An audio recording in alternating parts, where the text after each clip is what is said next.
네, 조국혁신당의 황운하 의원입니다. 국무총리는 대통령을 보좌하고 행정각부를 통할해야 하는 그런 막중한 책무를 가지고 있습니다. 그래서 이 청문회 과정은 정책과 업무 역량에 대한 검증에 좀 집중해야 한다고 생각합니다. 존경하는 여러 청문위원, 선배 동료 의원들께서도 이렇게 정책 검증에 좀 집중해 주시기를 좀 부탁드리겠습니다. 어제 이재명 대통령께서 이제 중동 상황 말씀하시면서 추경의 필요성을 말씀하셨더라고요. 굉장히 궁금해하시는 국민들이 많습니다. 이에 대해서 우선 후보자님께서 추경을 편성해야 된다면 어느 규모로 또 대충 어느 부분을 보강해야 하는지에 대한 보관이 있으시면 말씀해 주셨으면 좋겠습니다.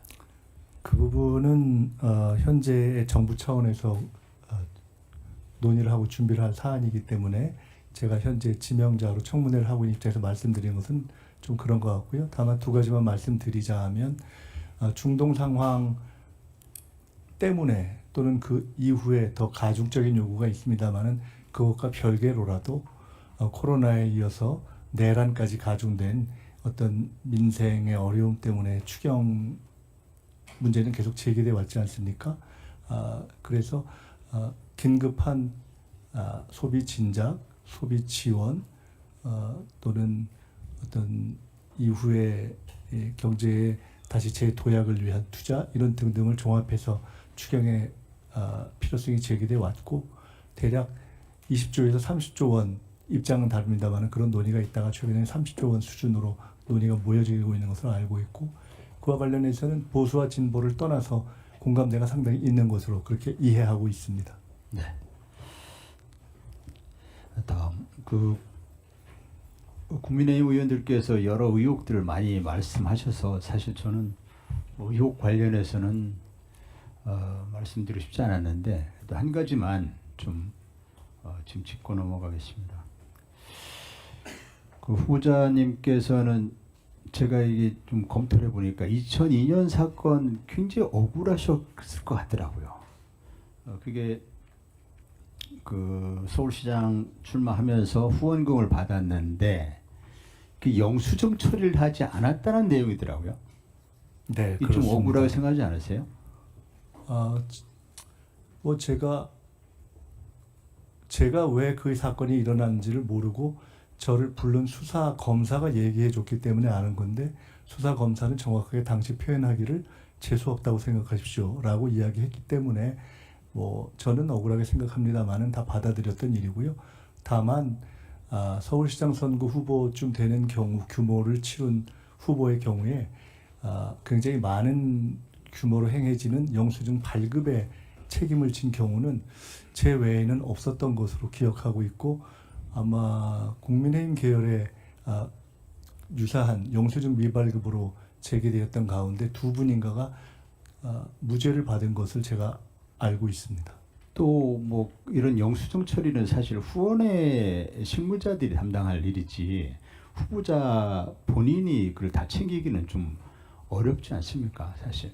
그래서 그 부분이 굉장히 억울하게 생각이 되었을 것 같은데 그 당시에 검찰이 관련된 SK 손기승 회장으로부터 김민석이 건을 얘기하지 않으면 놔두지 않겠다 이렇게 협박을 해가지고 그래서 검찰이 의도하는 진술을 받아낸 것으로 이렇게 알고 있는데 맞습니까?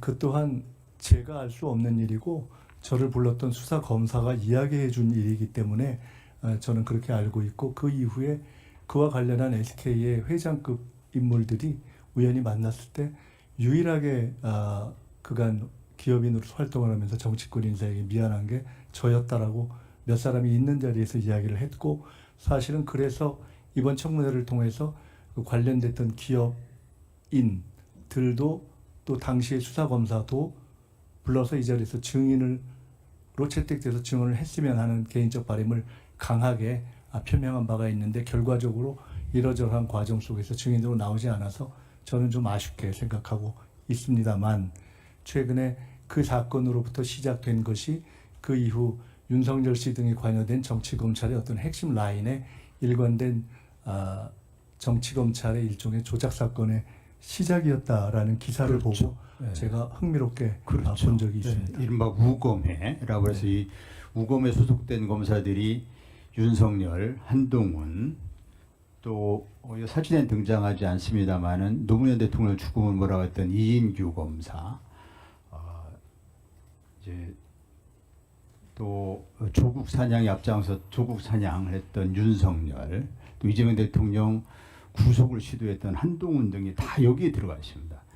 예, 특수부 검사들, 조작 검사, 조작 수사들의 어떤 모임이었던 이런 검사들의 정치 수사, 표적 수사의 출발점, 첫 번째 희생양이 김민석 후보자님이었다. 이렇게 분석이 되더라고요. 저는 뭐 희생양이라기보다는 제가 나중에 보기에는 노무현 대통령을 겨냥한 수사에 저는 그때 변방에 이미 버려진 인물이었기 때문에 잊혀진 인물이어서 그냥 이렇게 버리는 카드로 쓴 것이 아닌가 이렇게 생각을 나중에 보고 하게 됐습니다. 그리고 그 당시 후원금도 당에서 요청을 했고 후보자님 요청했던 게 아니고 당에서 요청했고 또 사용 내역도 선관위에 다 보고됐더라고요. 맞습니까? 네, 중앙당이 해당 기업에 요청했고 해당 기업에서 가져와서 그것을 그대로 선거 캠프에 전달해서 선관위에 신고하고 쓴 내역입니다. 그래서 당시 중앙당의 후원회장을 맡았던 분께서 20년 정도가 지난 후에 제게 왜 그것을 불만을 표시하지 않았냐 이렇게 말씀했던 적이 있습니다만은 중앙당이 한 일이니까 어쩔 수 없다 이렇게 생각했었습니다. 검찰은 이와 같이 이제 없는 죄를 만들 수도 있고. 네, 황운하 의원님 수고하셨습니다. 오후에